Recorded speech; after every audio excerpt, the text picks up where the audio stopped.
مرد استاد پردے کے پیچھے طالبات کو سبق پڑھا سکتا ہے، کس نے کہا پڑھا سکتا ہے؟ جیسے تبلیغ جماعت کے بارے میں فتویٰ ہے کہ عورتوں کا تبلیغ جماعت میں نکلنا جائز نہیں، وہ نکل رہی، کون روکے گا انہیں؟ تو مردوں کا جوان لڑکیوں کو پڑھانا ہی جائز نہیں، اور مدرسے پڑھا رہے تو ہم کیا کریں؟ اسلامی تاریخ میں 1400 سالہ تاریخ میں کوئی نظیر نہیں ہے کہ مردوں نے بالغ عورتوں کو پڑھایا ہو، عورتوں نے مردوں کو پڑھایا ہے۔ حضرت عائشہ سے صحابہ پڑھتے تھے، لیکن کسی دور میں مردوں نے بالغ عورتوں کو پڑھا، اس کی کوئی نظیر نہیں۔ پھر تم سب مولوی اکٹھا ہو، میں تمہیں بتاؤں، یہ جو پس پردہ مولوی پڑھاتے ہیں وہ پڑھاتے نہیں، ڈھونگ کرتے ہیں۔ ظفر الامانی مختصر المعانی کی شرح کھول کر کے پڑھتے ہیں، لڑکیوں کو کیا پتا کہ استاد بول رہا ہے یا پڑھ رہا ہے۔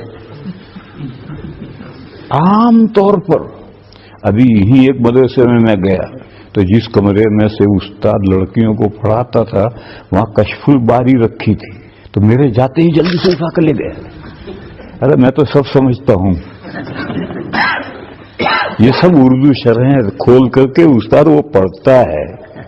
پھر گجرات میں سب سے پہلے گجرات میں لڑکیوں کے مدرسے شروع ہوئے، وہ ٹھیک ہوئے۔ ہندوستان میں اس کو دیکھا دیکھی لڑکیوں کے مدرسے شروع ہو گئے، ویری گڈ بزنس، لڑکیوں سے فیس بھی لو، چندہ بھی کرو۔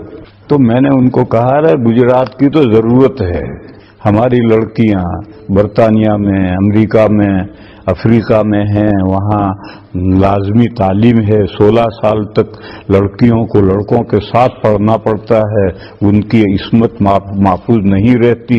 ہم ماں باپ لڑکی کو تعلیم کے نام پر گجرات میں بھیج دیتے ہیں، وہاں سے گورنمنٹ سے ایجوکیشن سپورٹ بھی لیتے ہیں، اس پر بھی خرچ کرتے ہیں، کچھ اپنے جیب میں رکھتے ہیں، اور حکومت میں ڈاکیومنٹ دکھا دیتے ہیں ہمارے بچی انڈیا میں پڑھ رہی ہے، تو کچھ بھی نہیں پڑھے گی، اس کی عزت تو بچ جائے گی۔ تو ہم گجراتیوں کی تو ضرورت ہے، تعلیم پیش نظر نہیں ہے، اور لڑکیوں کے آبرو بچانا ہے۔ تم نے اس کے ذریعے سے مدرسے کھول دیے، لڑکیوں کے کمانے کا دھندا شروع کر دیا۔ تو خیر گجرات میں یہ سلسلہ پہلے شروع ہوا تھا، اور اس ضرورت سے ہوا تھا۔ کنتھاریا، آمود، 2-2 3-3 ہزار لڑکیاں ہیں، کہ ساری بھیڑ لے کر، وہ بھیڑ اس لیے اکٹھا کر لیے کہ فورن کی سب بچیاں یہاں ہیں، ان کو چاہے کچھ پڑھیں نہ پڑھیں ان کی آبرو تو محفوظ رہے گی۔ مگر کب ہے جبکہ مرد عورتیں پڑھا رہی ہیں، جتنا پڑھا سکتے پڑھاؤ۔ جو مدرسے ہیں جہاں مدرسے پڑھاتے ہیں نوجوان اساتذہ پڑھاتے ہیں، بلکہ اسی برطانیہ میں ایک مدرس ملا مجھے، ابھی اس کی ڈھنگ سے داڑھی بھی نکلی، کہ ابھی کیا کرتا ہے؟ اس نے کہا میں فلاں مدرسے میں لڑکیوں میں بخاری پڑھاتا ہوں۔ ابھی تو جوانے داڑھی نکل رہی ہے، بخاری پڑھا رہا لڑکیوں کو۔ تو ایسے جو اساتذہ گجرات میں پڑھتے، میرے شاگرد ہیں، ہمارے پاس دارالعلوم میں پڑھے ہوئے ہیں، میں نے ان سے پوچھا ہے تنہائی میں، ارے تمہارے دلوں کا کیا حال ہے؟ تو انہوں نے کہا ہمارے دلوں کا حال بہت برا ہے، اور جب موقع ملتا ہے تو بھاگ کھڑا ہوتا ہے دوسری جگہ لڑکوں کے مدرسے میں۔ اس لیے یہ جو بھائی کہہ رہا ہے کہ طالبات کو سبق پڑھا سکتا ہے یا نہیں پڑھا سکتا، یہ تو غلط سلسلہ شروع ہو گیا ہے۔ کیا وہ طالبات کا سبق بھی پردے کے پیچھے سے سن سکتا ہے؟ پھر کہے گا کہ پھر ذرا پردہ ہٹا کر چہرہ بھی دیکھ سکتا ہے۔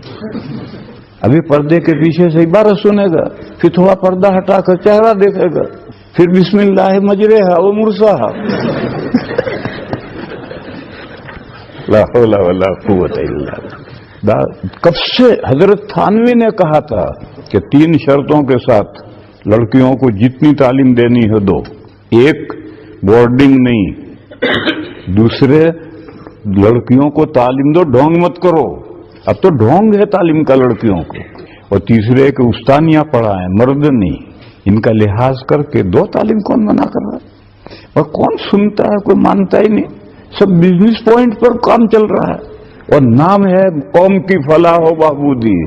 ارے قوم کی فلاح و بہبودی مولانا غلام محمد وستانوی ہیں، انہوں نے مختلف جگہ لڑکیوں کے مدرسے میں 14,000 لڑکیاں پڑھتی ہیں، وہ 9 سال عمر پوری ہوئی چھٹی جاؤ، 9 سال کے بعد نہیں رکھتے، اور 3 سال کا کورس ہے، سب سے پہلے ناظرہ، تجوید، پھر اردو کے ذریعے سے بیشتی زیور تک، اور پھر کھانا خود پکاتی ہیں لڑکیاں، کوئی باورچی نہیں، جھاڑو خود دیں گے، برتن خود دھوئیں گے، کپڑے خود دھوئیں گے، اور آپس کے حقوق، شوہر کے کیا حقوق، عورت ساس کے کیا حقوق، جیٹھ دیور کے ساتھ کیسے رہنا ہے، سب سکھلاتے ہیں۔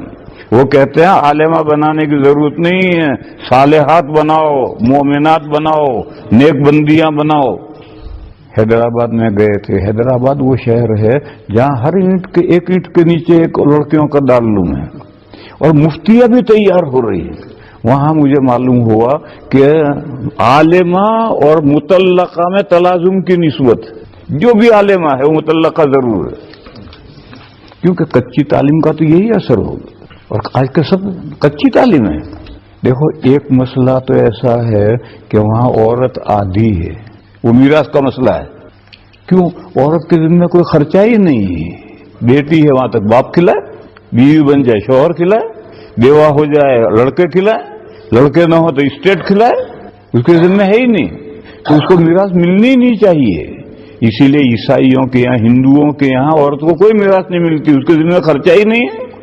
مگر اسلام نے کہا کہ اگر بیچاری بیٹی کو کچھ نہیں دیں گے تو وہ آنسو بہائے گی کہ بھائی نے سب لے لیا، مجھے کچھ نہیں ملا، تو چل آدھا تو لے لے۔ یوں وہ آدھی ہے، اس سے نمٹوں تو اذان کا وقت ہو رہا تو فوراً شروع کرو، ہمارا انتظار مت کرو، اذان کا وقت ہوتے اذان شروع کرو۔ کیا کہہ رہا تھا میں؟